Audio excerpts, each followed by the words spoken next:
আমি যা বলেছি ভুল করেছি, ঠিক আছে। আমি যদি গালাগালি পেয়ে থাকি আমি ভুল করি। আপ পেয়ে থাকি কি পেয়ে থাকি মানে পেয়ে আছি, তুমি গালাগালিটা পেয়ে দেখান তাহলে ব্যাস এবার কান ধরে উঠবো 20 বার 10 বার। কোমরে দড়ি বেঁধে কান ধরে উঠবোস করানো হচ্ছে এক সিভিক ভলেন্টিয়ারকে। সূত্রের খবর, এটি শুক্রবারের ঘটনা। উঠবোস করানোর এই ভাইরাল ভিডিও সত্যতা যদিও যাচাই করেনি এই সময় অনলাইন।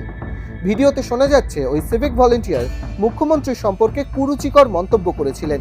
তার জেরেই নাকি ক্ষিপ্ত জনতা এমন কাণ্ড ঘটিয়েছে। এমনকি প্রকাশ্যে চড়ও মারা হয় ওই ভলেন্টিয়ারকে। সূত্রের খবর, ভাইরাল ভিডিওয় যাকে দেখা যাচ্ছে তিনি শ্রীধর চক্রবর্তী, হাওড়ার পেড়ো থানায় কর্মরত।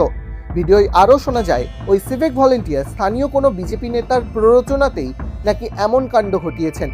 যদিও এই ভিডিও সত্যতা যাচাই করেনি এই সময় অনলাইন। ঘটনার তদন্তে নেমে পুলিশ দুজনকে গ্রেপ্তার করেছে।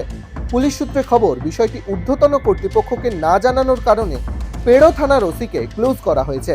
পাশাপাশি ওই সিভিক ভলেন্টিয়ারকেও আপাতত বসিয়ে দেওয়া হয়েছে। ডাউনলোড করুন এই সময় অ্যাপ iOS ও অ্যান্ড্রয়েডের জন্য।